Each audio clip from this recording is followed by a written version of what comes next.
수학은 인류 발전의 기반이 되는 학문입니다. 이산수학과 정수로는 암호 체계와 컴퓨터의 발전에 기여했고, 비유클리드 기하학의 발전으로 아인슈타인의 상대성 이론이 생활에 적용되기 시작했습니다. 이렇게 수학이 인류의 발전에 기여했다는 증거가 무수히 많지만 전염병과 관련된 수학적 이론을 빼놓을 수는 없습니다. 저희는 전염병에 대응하는 무기로서 사용된 수학, 그 중에서도 보르노이 다이어그램을 이용한 격리 대상자 선별법을 다루어 보려고 합니다. 1854년 런던에 콜레라가 창궐했을 당시 의사였던 존 스노우는 보르노이 다이어그램의 성질을 이용해 펌프의 위치를 생성점으로 설정하고 콜레라의 발생을 관찰하여 콜레라 희생자의 대다수가 어느 하나의 식수 펌프를 이용했다는 사실을 알아냈습니다. 또 코로나19 확산 초기에도 격리 대상자를 선별할 때 보르노이 다이어그램을 이용했다고 합니다. 그래서 저희도 전염병이 확산되고 있는 현 상황에서 향후 같은 상황이 일어나는 것을 방지하기 위하여 초기의 확산을 막고자 보르노이 다이어그램을 이용해 방안을 제시하는 탐구를 진행해 보기로 했습니다. 보르노이 다이어그램은 평면을 특정 점까지의 거리가 가장 가까운 점들의 집합으로 분할한 그림입니다.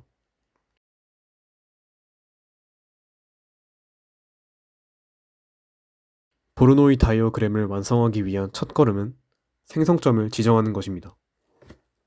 생성점은 단순히 처음에 주어진 점을 뜻합니다. 생성점이 만들어졌다면 각각의 생성점들을 인접한 다른 생성점과 이은 선을 그려줍니다. 그리고 각 선분을 수직 이등분하는 선을 그립니다. 마지막으로 이 선들을 이으면 다각형으로 분할된 보르노이 다이어그램이 만들어집니다. 이 수직 이등분선은 점과 점 사이의 거리가 정확히 이등분되는 경계를 나타냅니다. 수직 이등분선 안쪽에 있는 곳은 그 안쪽 생성점과 가깝게 되고 수직 이등분선 바깥쪽에 있는 곳은 바깥쪽 생성점과 가깝게 됩니다.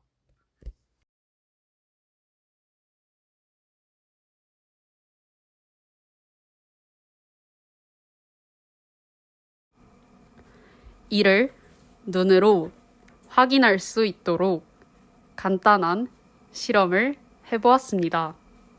먼저 색소가 첨가된 초콜릿을 무작위로 놓고 물을 고르게 부어줍니다. 그럼 초콜릿에 묻어있던 색소가 물에 녹아 고르게 확산되게 되고 보르노이 다이어그램이 나타납니다. 이쁘죠? 실험을 여러 번 하면서 깨달은 건데 물에 녹아 색소가 고르게 확산되려면 그릇의 수평이 잘 유지되어야 합니다. 시간이 지나면서 색소들의 밀도가 달라서 색소 용액이 만나는 시점이 달라 모양이 망가지기도 합니다.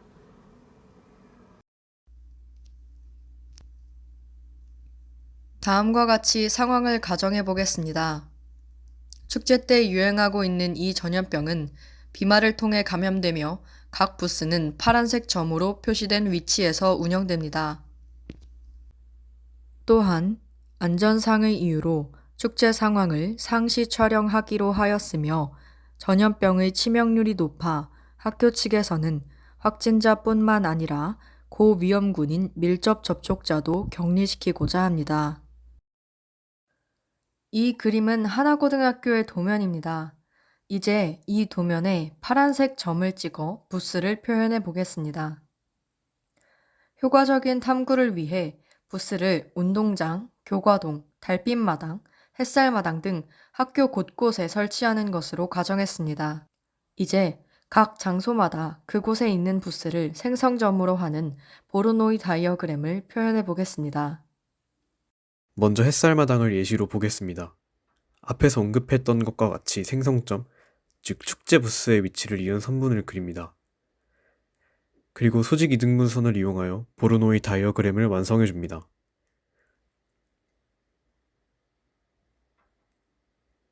이 영역 안에 있는 부스에 감염자가 머물렀다고 가정하면 이 영역에서 동시간대에 머물렀던 학생들을 고위험군으로 지정하고 그 학생들에게 격리 조치를 내릴 수 있습니다. 다음은 교과동 A입니다. 과정을 생략하면 보로노이 다이어그램은 이렇게 그려집니다. 이제부터는 차례로 누리동, 교과동 B, 운동장의 부스 분포와 그에 따른 보로노이 다이어그램을 보여드리겠습니다.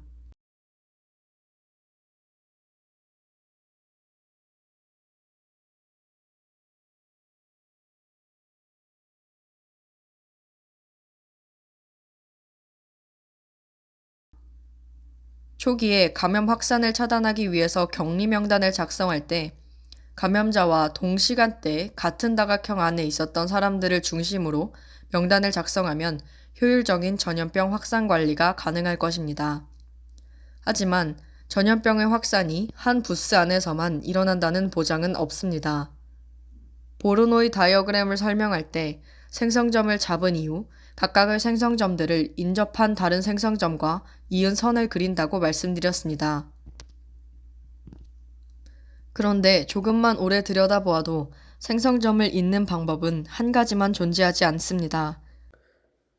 이 여러 가지 방법들 중 보르노이 다이어그램에 사용되는 것은 델론의 삼각 분할입니다.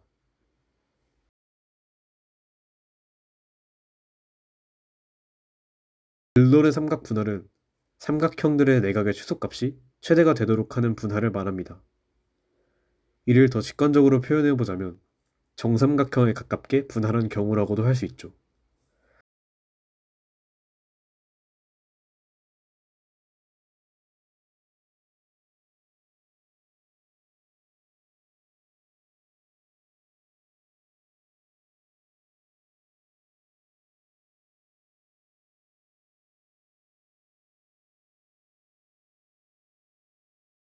딜론의 삼각 분할의 중요한 성질로는 그 어떠한 분할된 삼각형의 외접원도 그 삼각형의 세 꼭지점을 제외한 다른 어떤 점도 포함하지 않게 된다는 것이 있습니다. 델론의 삼각 분할은 가장 인접한 점들 간의 연결을 하게 됩니다. 따라서 외접원을 그렸을 때 다른 점을 포함하지 않게 됩니다. 외접원 내에 다른 점이 포함되게 되면 더 가까운 점이 있게 된다는 거니까요. 이때 삼각형의 외심은 세 변의 수직 이등분선의 교점이고 보르노이 다이어그램을 작도할 때도 생성점을 연결하는 선분의 수직 이등분선을 이용합니다.